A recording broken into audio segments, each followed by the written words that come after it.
Ang ganda ng binigay sa atin ng tropa natin, no? Sa taga Porac. Ang laki, makasingin ko. Tas recessive na recessive yellow. Kak na kak. Maganda siya. Ngayon, no?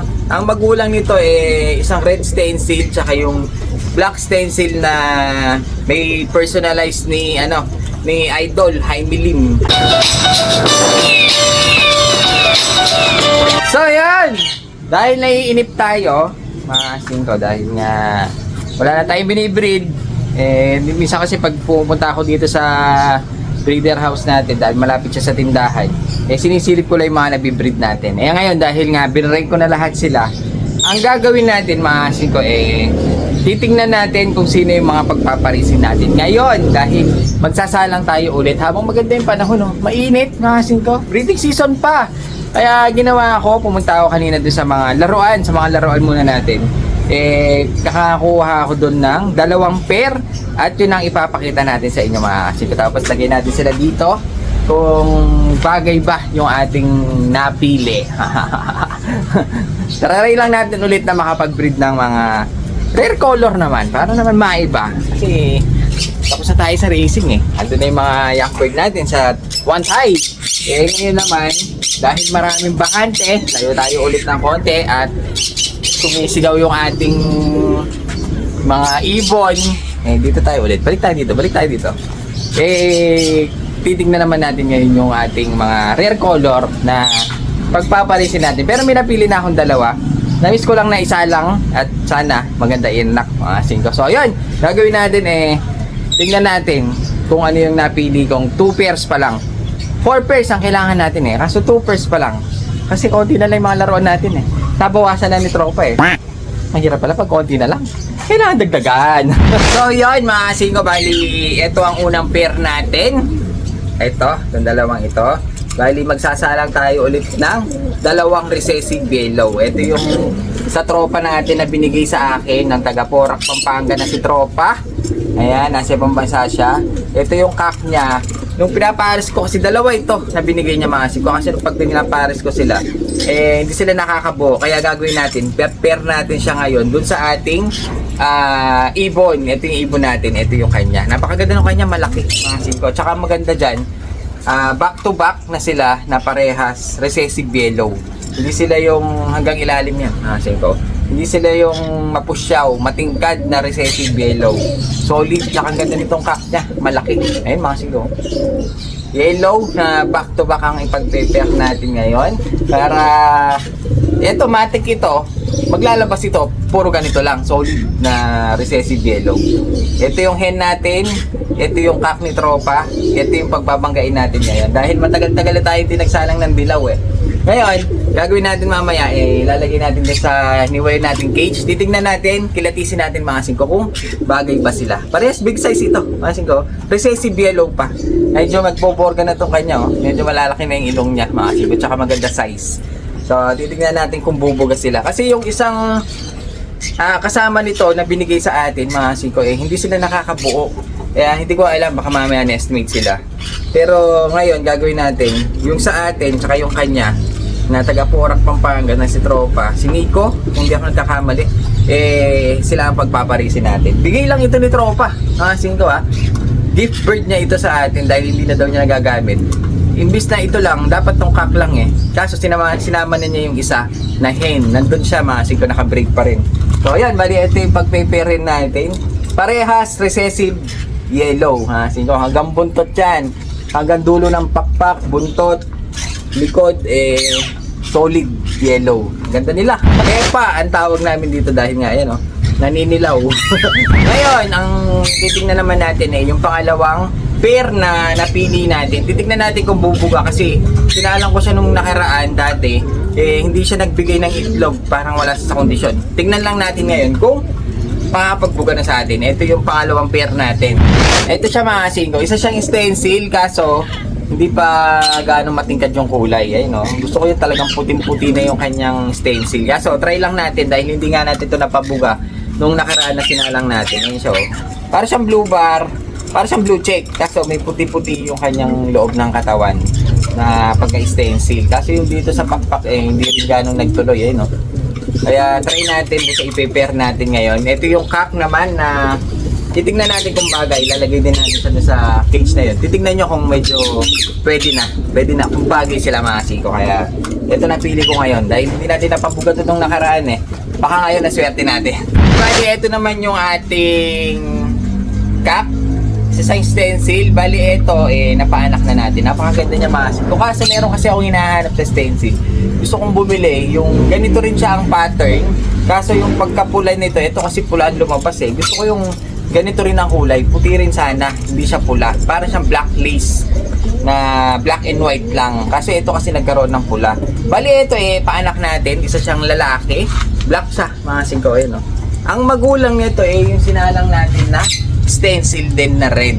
Pero itim ang nilalabas niya na stencil. Pero hindi pa ako masyadong dito eh. Gusto ko kasi mga singko yung puting-puti na parang ganito siya ang dating. Pero puti. Ito kasi nagkapula eh. Pero maganda siya. Ngayon no, ang magulang nito isang red stencil tsaka yung black stencil na may personalized ni Idol Jaime Lim. Singko, ito yung inanak niya. Ayun no, ang ganda niya oh. Maganda rin yung pattern niya. Yun nga lang namula. Gusto ko sana puti. Yung pula niyang nandito sa loob ng katawan niya gusto ko sana maging ganito sana, puti lang. Kaso wala akong makakuha niyan. Medyo mataas mga singko, kaya gagawin natin. Magpa-project lang muna tayo. Wala tayong pambili eh. Kaya yung mga pinagtapunan lang ng pinsan natin ang kinukuha ko.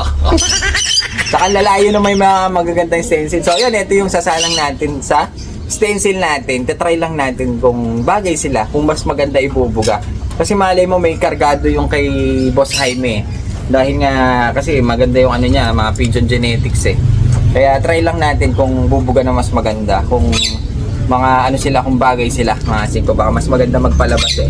Kasi hindi natin alam kung ano ilalabas ng mga ganitong mga kulay. So ayan, bali ito yung ating ipe-pair dun sa ating stencil. Tingnan natin. Ito sila mga singko. Titignan natin kung bagay silang dalawa. Kung titignan ko parang checkered lang siya eh, pero maganda naman. Try natin kung maglalabas ng maganda. Ayun o. Ngayon mga singko, magpa-project tayo dahil gusto kong magpalabas ng dalawang pair pa lang talaga yung napili natin. Ngayon, tatry ko lang ulit na magparis ng ganitong klase blue barless mga singko, dahil meron akong gustong mapalabas na wala na akong nakikita ngayon mga singko. Naghahagilap ako, wala akong makita na Archangel pero gold blue ang kulay niya. Blue barless siya, pero pagdating dito gold. Kaya ang gagawin natin, paparisan natin itong ating blue barless ng Archangel. Titignan natin kung ano magiging kulay. Hindi kasi ako marunong mag cross masing ko kapag halimbawa naglabas ito. Hindi ko alam kung yung anak kung kanino ko ipapares para makapagpalabas tayo ng gold blue na Archangel. Napakaganda kasi ng gold blue. Wala na akong makita ngayon eh. Kaya magpa-project tayo ngayon. Ito yung isang blue barless natin. Ito yung sinasalang ko, yung mga naging paanak natin sa blue barless na Arbor na. So ayan, ito yung blue barless. At ang ipe-pair natin dito mga siko etong isang ito. Ayan o, makikita nyo yung kulay niya hati. Dahil isa siyang Archangel na gold white. Ayan o, isa siyang gold white. Gusto ko yung ito makuha niya. Tapos yung dito blue. Sa dati kasi yung mga Archangel namin noon, may mga ganon. Kaso nawala na sila. Hindi ko alam kung sino nang may mga hawak. Pero parang gusto ko siyang i-project. Try lang natin kung magagawa natin masin ko. Kaso matagal yun eh.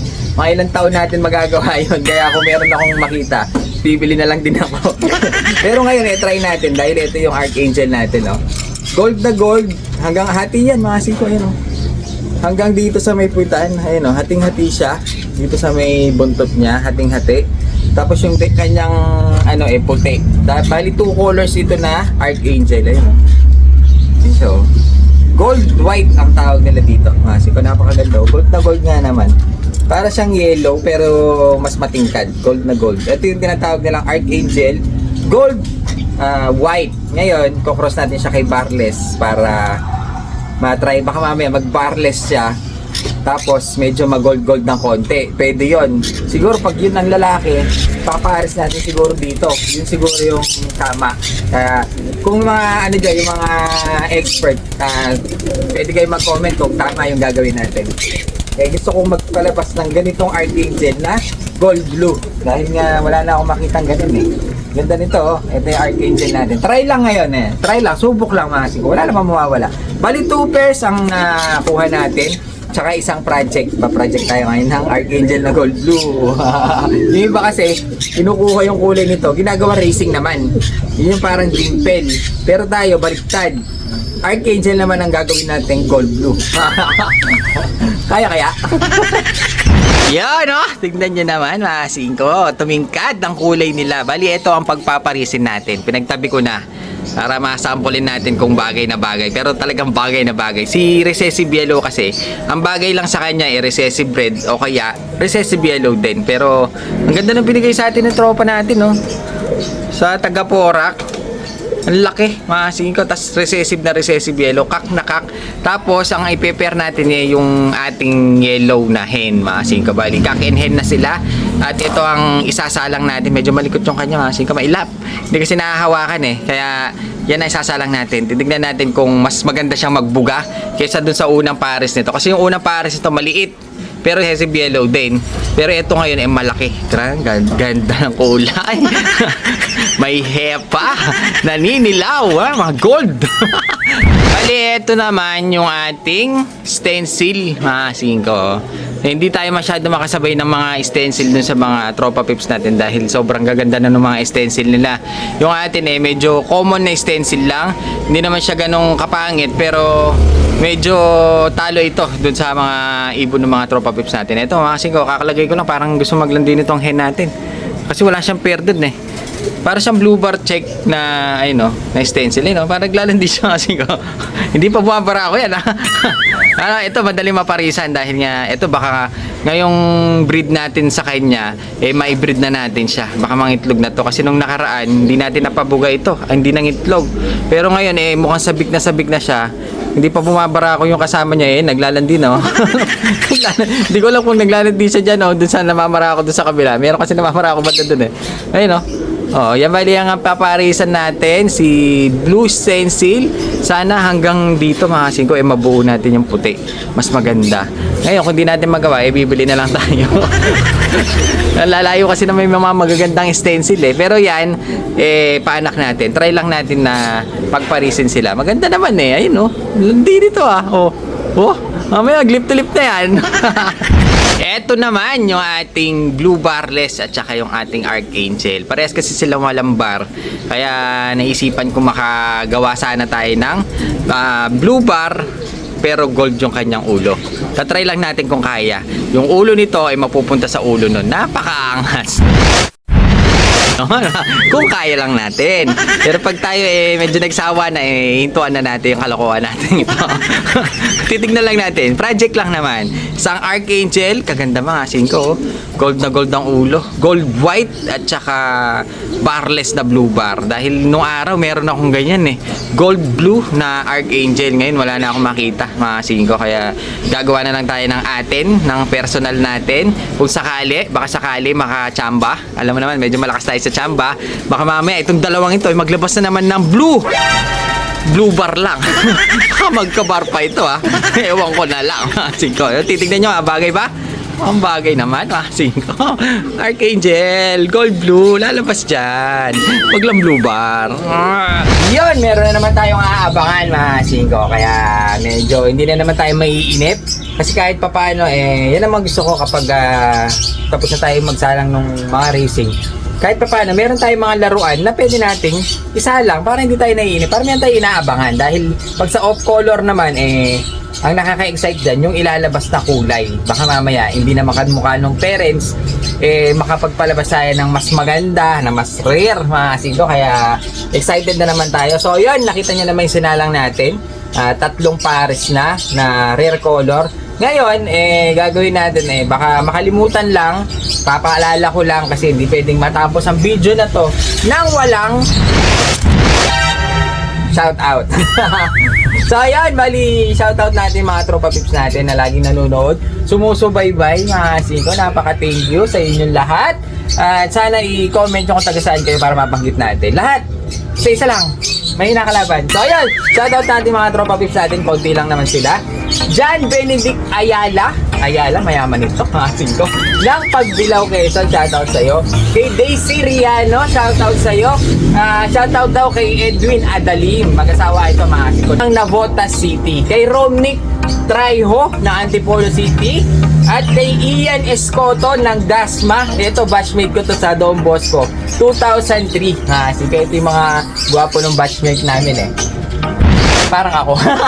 So ayan, bali ito kaklase ko to dahil nga nag-chat sa akin kahapon. May mga bata-bata ata doon na nakakakilala sa atin. Sinabi niya, batchmate ko yan. Ito tropa. So ayan, kay Ian Escoto, shoutout sa'yo. At ilas na natin si Ice Beer ng Bataan. Papasyalan ko to. Ano magkakasundo tayo? Ito mga gusto kong pangalan. Ice Beer. Nauhaw ako bigla. Bula ito, mga singko. Bula! Ng Bataan. Maumpisan na.